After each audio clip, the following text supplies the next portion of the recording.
माझ्यासारखी unlucky मुलगी मीच. तुम्हा सगळ्यांना माझी काहीच किंमत नाहीये. माझं अख्खं आयुष्य स्पॉइल होते. तरी तुम्ही सगळे तिकडे दळवींच्या घरी गेलात. लग्नाचे फंक्शन एन्जॉय करताय, जेवताय, काय करताय. ते माझं सासर आहे, पण त्यांनी मला तिथे साधा लग्नाच्या एकाही फंक्शनला बोलवलं नाही. हॅरीने तर मला कॉल सुद्धा केला नाही. त्या घरात माझी काडीचीही किंमत नाहीये, तरी तुम्ही तिथे गेलात. माझ्या आई पप्पांनाच माझ्याबद्दल काहीच वाटत नाही, तर मी कोणाकडे जायचं. सिंचू, हे बघ बाळा, आम्ही सगळे तुझ्या पाठीशी आहोतच, पण म्हणून आम्ही दळवींशी असलेलं नातं तोडू तर नाही ना शकत.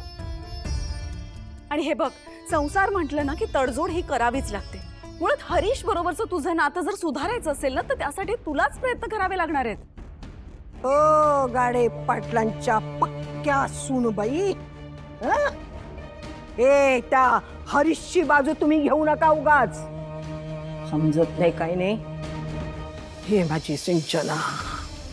नाही नाही नाही नाही नाही नाही, शांत हो आधी. काळजी करू नकोस. एवढ्या निवडणुका उरकू दे, मग तुझ्या नवऱ्याला इथं बोलावून घेते आणि चांगलं त्याला धमकावते की नाही बघ.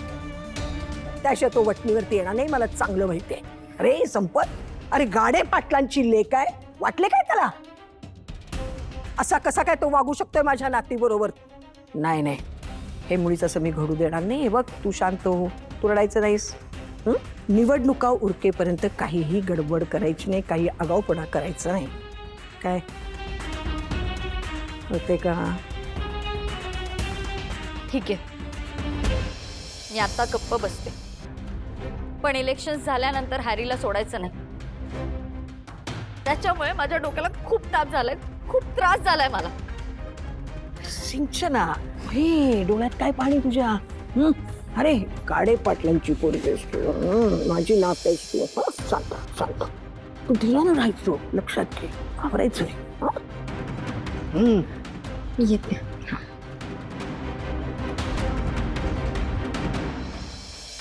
हे दोघं अजूनही भांडतायत. यांच्यात पहिल्यांदा ठिणगी टाकली होती तेव्हा मलाही वाटलं नव्हतं की हे दोघं इतके दिवस भांडत राहतील. पण माझ्यासाठी चांगलंच आहे. तेवढ्या निमित्ताने की होईना दळवी आणि गाडे पाटील घरात वाद तुमचत राहतील.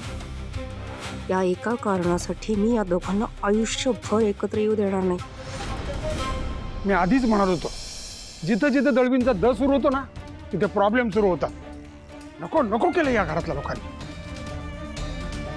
कशाला माझ्या सासऱ्यांच्या नावाचा उद्धार करताय? हे आलं बघा दळव्यांचं दत्तक जावई. कारण त्यांच्या घरात असा एकही दिवस उजाडत नाही की ते सकाळी उठले, दिवसभर व्यवस्थित काम करून शांतपणे झोपले.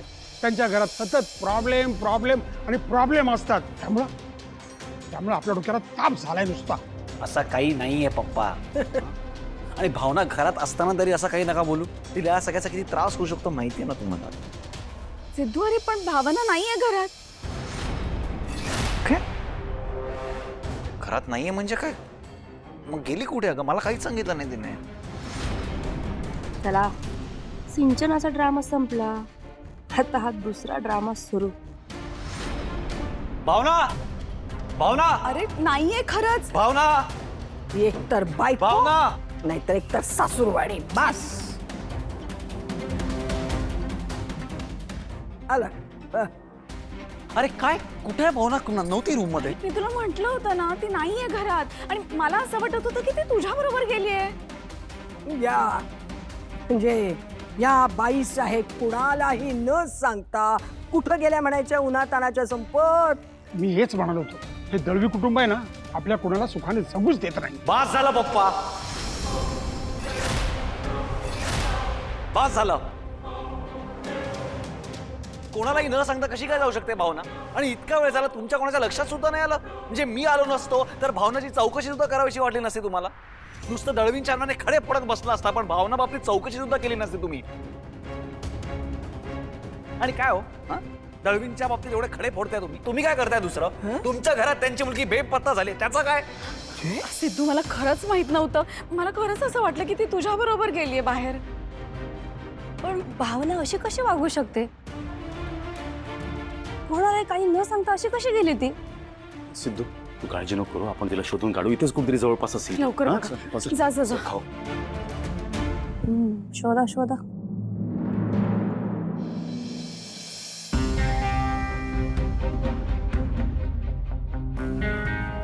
लक्ष्मी काय बोलायचं? अहो हे बघा ना, व्यंकीच्या बाबतीत किती अनपेक्षित हे सगळं घडलं.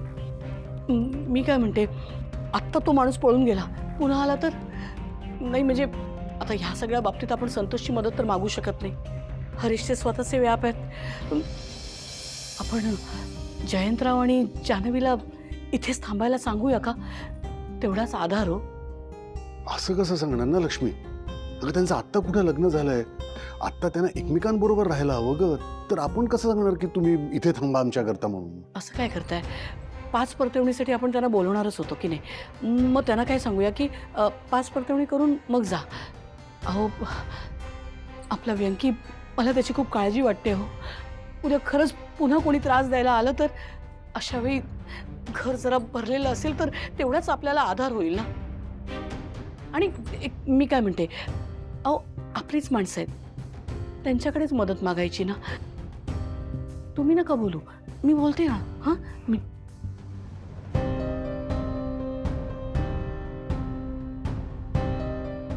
वीणाबाईंनी मला सांग, काय झालंय नक्की? काय का थांबवलंय आईने? मला पण काही कळत नाही ग. व्यंकी भाऊजींचं हे असं झाल्यापासून ना खूप घाबरल्यात त्या. मलाही खूप टेन्शन आलंय जानू. पण आईंच्या मनात नक्की काय आहे काही कळतच नाहीये. नाही, जाऊ दे, मीच जाऊन बघते. थांब जानू, तू थांब, मी बघतो.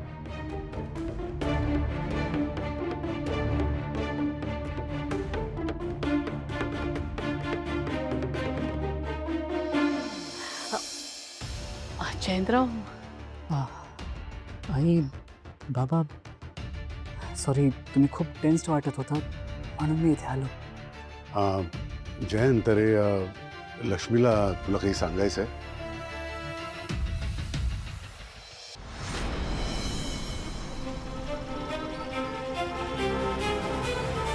वाडा स्पीड वाढ.